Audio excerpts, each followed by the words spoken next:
देखिए काल चक्र। जी हाँ, अगर आपके जीवन में अशांति है, पैसे के लिए मोहताज होना पड़ रहा है आपको, करियर डामाडोल है, बिजनेस ठप हो चुका है, शादी की बात दूर दूर तक नहीं हो रही, बीमारी एक के बाद एक लगी हुई है, कष्ट लगातार बढ़ते जा रहे हैं, जीवन में किसी भी तरह का सुख नहीं है, तो आज अपनी कुंडली पर जरूर गौर करें।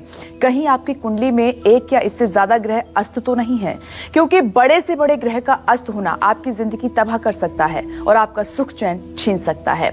ऐसे में पंडित सुरेश पांडे जी से जानिए अस्त ग्रह के बुरे प्रभावों को दूर करने के अचूक और असरदार उपाय। तो चलिए आज की अपनी खास चर्चा की शुरुआत करते हैं और सबसे पहले पंडित जी से जानते हैं कि ग्रहों का अस्त होना क्या होता है, वो भी ज्योतिष के अनुसार। तो पंडित जी, सबसे पहला सवाल मेरा आपसे यही है कि ग्रहों का अस्त होना क्या होता है, इसके बारे में आप विस्तार से बताइए ज्योतिष के अनुसार। देखो विपनेश, सूर्य को अस्त होता हुआ रोज आप भी देखते हो जी।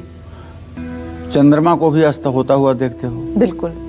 और अगर आपने ध्यान दिया हो तो पश्चिम दिशा में शुक्र को भी अस्त होता हुआ कभी आपने देखा होगा।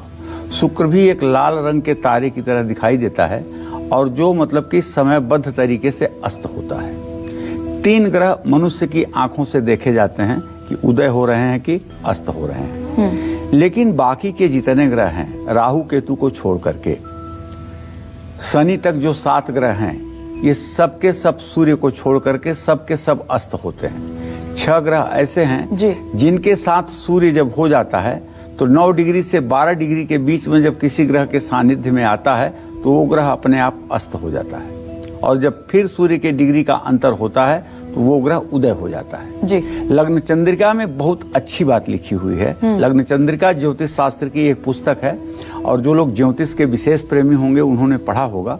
उसमें पहला चैप्टर ही यही है, क्या? त्रिभिर स्वस्थै भवेन मंत्री, त्रिभिर उच्चै नराधिपः, त्रिभिर निच्चै भवेद दासः, त्रिभिर अस्तै गतं जड़ः। इसका अर्थ ये है, त्रिभिर स्वस्थै भवेन मंत्री, जिनकी कुंडली में 3 ग्रह स्वस्थ अर्थात अपने घर में और 3 ग्रह मजबूत स्थिति में हों, वो व्यक्ति क्या होता है? मंत्री होता है। त्रिभिर उच्चै नराधिपः, और 3 ग्रह अगर उच्च के हों और परमोच्चांशक में हों तो क्या होता है? नराधिपः, मनुष्यों का राजा। और त्रिभिर निच्चै भवेद दासः, अगर 3 ग्रह नीच के हों तो क्या होता है? दास, गुलाम। और त्रिभिर अस्तै गतं जड़ः, और 3 ग्रह अगर अस्त के हों तो क्या हो जाता है? गत जड़। जड़ माने मूर्ख और जड़ माने एकदम स्थिर रहने वाला। तो सूर्य ग्रहों के राजा सूर्य हैं और सूर्य कभी अस्त नहीं होते हैं, इसलिए सूर्य को छोड़कर 6 ग्रह अस्त होते हैं और जब ये अस्त होते हैं तो अपना परिणाम देने में असमर्थ होते हैं। और आइए चर्चा को आगे बढ़ाते हैं। देखिए पंडित जी, आपको ग्रहों के राजा सूर्य के बारे में बता रहे हैं, तो सूर्य कभी अस्त नहीं होते, लेकिन सूर्य के नजदीक आने वाले ग्रह अपने आप अस्त हो जाते हैं। और ऐसे में पंडित जी से अब ये जानते हैं कि सूर्य के कितने निकट पहुंचने पर कौन सा ग्रह अस्त हो जाता है। पंडित जी, सबसे पहले अब मैं, क्योंकि सवाल आप सूर्य ग्रह के बारे में मैंने आपसे पूछा, आपने विस्तार से भी बताया कि ज्योतिष के अनुसार क्या इसका अर्थ है, क्या महत्व है कि कैसे ये ग्रह जो है अस्त हो जाते हैं। लेकिन अब मेरा सवाल ये है कि सूर्य तो कभी अस्त नहीं होते, लेकिन इनके नजदीक जो ग्रह होते हैं वो अपने आप अस्त हो जाते हैं, तो ये कैसे होता है? ऐसे होता है कि सूर्य की रश्मियां इतनी तेज हैं कि इनके प्रभाव क्षेत्र में आने पर जी सारे ग्रहों का प्रभाव नष्ट हो जाता है। जैसे सूर्य से 12 डिग्री के अंतर्गत आने वाले ग्रह अपना सामर्थ्य खो देते हैं। त्रिभिर अस्तै गतं जड़ः, ये लग्न चंद्रिका का मंत्र है।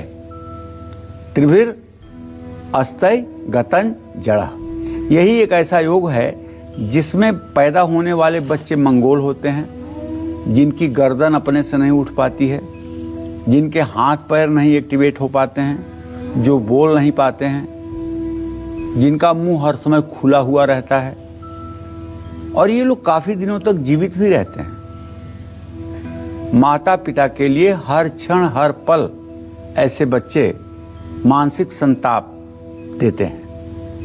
ऐसे में त्रिभिर अस्तई गतन जड़ा, 3 ग्रह अगर अस्त के हों तो ऐसा व्यक्ति जड़वत अर्थात किसी का जन्म चक्र के 3 ग्रहों के अस्त हो जाने पर व्यक्ति जड़ पदार्थ के समान हो जाता है। ऐसा व्यक्ति स्थिर बना रहता है, उसके शरीर, मन और वचन सभी में शिथिलता आ जाती है। मैंने बताया आपको ना कि ऐसा बच्चा ही मंगोल होता है, न वो बोल पाता है, न सुन पाता है, न ठीक से अपने नित्य क्रिया को कर पाता है, न स्नान कर पाता है, न दातून कर पाता है, कुछ भी नहीं, सारी चीजें व्यतिक्रम में हो जाती हैं। और अस्त ग्रह अपने नैसर्गिक गुणों को खो देता है। जैसे मंगल साहस पराक्रम देना है, अस्त हो गया, नहीं देगा। बुध बुद्धि देना है, अस्त हो गया, नहीं देगा। शुक्र विलासिता देना है, अस्त हो गया, नहीं देगा। तो आप ये समझें। और ये ग्रह बलहीन हो जाते हैं, और यदि ये ग्रह अपनी मूल त्रिकोण राशि में या उच्च राशि में हों तब भी ये अच्छे परिणाम देने में असमर्थ रहते हैं। ज्योतिष शास्त्र में एक अस्त ग्रह की वही स्थिति बन जाती है जो एक बीमार, बलहीन और अस्वस्थ राजा की होती है। ये बात आप अपने दिमाग में बैठा लीजिए। लेकिन एक बात मैंने और कहा, त्रिभिर निश्चय भवेत् दासा, 3 ग्रह अगर नीच के हों तो दास होता है। इस बात से मैं 100% सहमत नहीं हूं। इसके लिए ये बात मैं कहना चाहता हूं, जैसे मैं अभी तक अपने 50 साल के जीवन में जिन लोगों की जन्म कुंडली देखा है, 3 ग्रह जिनके नीच के हैं, ऐसे लोगों को मैंने कैबिनेट मंत्री देखा है, ऐसे लोगों को हमने IAS बनते हुए देखा है। जब उस कुंडली का अध्ययन किया गया तो नीचे से निकल के ये आया कि ये तीनों ग्रहों का अस्त नीच होना 3 नीच भंग राजयोग बना रहा है। और ये नीच भंग राजयोग कैसे बनता है? जो ग्रह जिस राशि में अस्त है उसका मालिक जहां उच्च होता है, अगर वो केंद्र में हो तो नीच भंग राजयोग होता है। 2 परस्पर नीच ग्रह आमने सामने बैठे हों, जैसे मंगल और बृहस्पति आमने सामने बैठे हों तो दोनों नीच होंगे, तो ये दोनों नीच भंग राजयोग बनाएंगे। इसी तरह से सूर्य और शनि, सूर्य अगर तुला राशि में हो और शनि मेष राशि में हो तो ऐसे में ये नीच भंग राजयोग बनता है। और ये नीच भंग राजयोग इतना प्रबल राजयोग देता है जिसकी कोई सीमा नहीं। तो ऐसे में ये मान लेना कि नीच ग्रह नीचता का ही फल देते हैं, ये सत्य नहीं है। सत्य यह है कि उसकी गहराई में जाकर के तब विशेष अध्ययन करने की जरूरत है। अगर आप केवल ये बात पढ़ करके लग्न चंद्रिका की आप कह देंगे कि 3 ग्रह तो तुम्हारे नीच के हैं, तुम दास हो जाओगे, ये सत्य नहीं है। फलित ज्योतिष पर हर पहलुओं पर ध्यान दे करके तब किसी बात को कहा जा सकता है। एक बात को देख करके और उसको अगर आप कह देंगे तो उपहास के पात्र होंगे। तो इसलिए सूर्य साक्षात अक्षय ऊर्जा का स्वामी है, ये तो आप भी मानते हैं, और सारे ग्रह सूर्य के आसपास ही रहते हैं। ऐसे में जो भी ग्रह सूर्य के अधिक निकट आ जाता है वो ग्रह अस्त हो जाता है, यानी उसके अस्तित्व पर संकट के बादल छा जाते हैं। सूर्य के कितना करीब आने पर कौन सा ग्रह अस्त होता है ये मैं बताना चाहूंगा। कागज कलम है तो लिख लीजिए। अब देखिए, चंद्रमा सूर्य से 12 अंश या इससे ज्यादा अगर नजदीक में होता है तो अस्त हो जाता है। अब देखिए, इसका कहने का मतलब मेरे ये है कि ज्यों अमावस्या शुरू होती है तो 12 अंश 20 कला की दूरी पर अमावस्या से सूर्य से चंद्रमा की दूरी रहती है और चंद्रमा अस्त हो जाता है अमावस्या को। इसी तरह से गुरु सूर्य से 11 डिग्री के डिस्टेंस पर आगे हो या पीछे तभी बृहस्पति अस्त हो जाते हैं। लोग कहते हैं ना, दिल्ली की भाषा में बोल रहा हूं, तारा डूबा हुआ है। सूर्य से 13 डिग्री या इससे ज्यादा पास होने पर बुध ग्रह अस्त हो जाता है। वैसे मेरी मान्यता यह है कि बुध सूर्य के साथ तभी अस्त होता है जब वो सम अंश समकला सम विकला पर हो। ठीक है, शास्त्रों की बात जो है मुझे शिरोधार्य है, लेकिन मैंने जो अनुभव में देखा है, बुध को सूर्य के साथ अस्त होने के बावजूद भी लोगों को बुद्धिमान होते देखा है। 1-2 ज्योतिष के पुस्तकों में मैंने ये भी पढ़ा है कि बुध ग्रह तभी अस्त होता है जब सूर्य से समान अंश समान कला समान विकला पर हो, तब वो अस्त होता है। वैसे शास्त्र कहते हैं कि 13 डिग्री पर बुध अस्त हो जाता है। लेकिन मैं इस बात से इसलिए नहीं सहमत हूं कि मैंने प्रयोग में देखा है कि जिन लोगों के बुध ग्रह अस्त हैं वो लोग बड़े अच्छे विद्वान होते हैं, और उसके पीछे जो निष्कर्ष निकला है वो यही कि बुध समअंश, समकला, समविकला पर सूर्य के साथ नहीं है। बुध वक्री है तो वो सूर्य से 11 अंश के आसपास आने पर अस्त हो जाता है। सूर्य से 9 डिग्री या इससे ज्यादा पास आने पर शुक्र ग्रह अस्त हो जाता है, और जब शुक्र ग्रह अस्त हो जाता है विवाह, शादी, सारे शुभ कार्य बंद हो जाते हैं। शुक्र अगर वक्री चल रहा है तो वो सूर्य से 7 अंश या इससे ज्यादा पास आ जाने पर भी अस्त माना जाएगा। सूर्य से 15 अंश या इससे पास आने पर शनि अस्त होता है। सूर्य से 60 डिग्री या इससे ज्यादा पास आने पर मंगल अस्त होता है। राहु केतु छायाग्रह होने के कारण कभी भी अस्त नहीं होते हैं। यद्यद भाव गते राहु केतुश्च जनने निराम यद्यद भावे संयुक्तम तत्फलम प्रतिषेधलम। कहने का मतलब यह है कि राहु और केतु का अपना कोई अस्तित्व नहीं है। ये जिस ग्रह के स्थान में रहते हैं उसी के अनुसार फल देते हैं, इसलिए इनके अस्त होने का कोई प्रश्न ही नहीं उठता है। तो ग्रहों के राजा सूर्य ग्रह के बारे में पंडित जी ने आपको विस्तार से बताया, और सब जानते हैं कि अगर आपके ग्रह कमजोर हैं तो तमाम मुश्किलों का सामना आपको जीवन में करना पड़ता है। इसीलिए आज पंडित जी आपको उपाय बता रहे हैं कि अगर आपके ग्रह कमजोर हैं तो उस वक्त आप क्या उपाय कर सकते हैं। तो सूर्य के बाद बात करते हैं अब चंद्रमा की। चंद्रमा अगर कुंडली में अस्त हो तो व्यक्ति को कौन कौन सी मुश्किलों का सामना करना पड़ सकता है, साथ ही कुंडली में बैठे अस्त चंद्रमा के अशुभ प्रभावों को दूर करने के लिए कौन से उपाय करने चाहिए, आइए पंडित जी से जान लेते हैं। पंडित जी, आपने सूर्य ग्रह के बारे में बताया, अब मैं चाहूंगी कि चंद्रमा ग्रह के बारे में आप बताएं। देखिए, जब किसी व्यक्ति की कुंडली में चंद्रमा अस्त हो तो उसके जीवन में अशांति बनी रहती है। देखो, चंद्रमा मन का कारक ग्रह है, चंद्रमा माता का कारक ग्रह है, तो मां से ऐसे लोगों के रिश्ते अच्छे नहीं होते हैं जिनका चंद्रमा अस्त होता है। मां की सेहत भी अच्छी नहीं होती है, मां की सेहत पर भी बुरा असर पड़ता है। मां एनीमिया की पेशेंट हो जाती है, उसको खून की कमी हो जाती है। ऐसे व्यक्ति को पैतृक संपत्ति का सुख भी नहीं मिल पाता है। चंद्रमा राहु के साथ हो तो ऐसे माता को भूत प्रेत आदि दोषों से कष्ट मिलता है, और ऐसे लोगों को समाज का भी सहयोग नहीं प्राप्त होता है। अरे भाई, सीधी सीधी बात है, मन के हारे हार है, मन के जीते जीत। अगर आपका मन हार नहीं मान रहा है, संघर्ष करने के लिए तैयार है, तो आप जीतेंगे।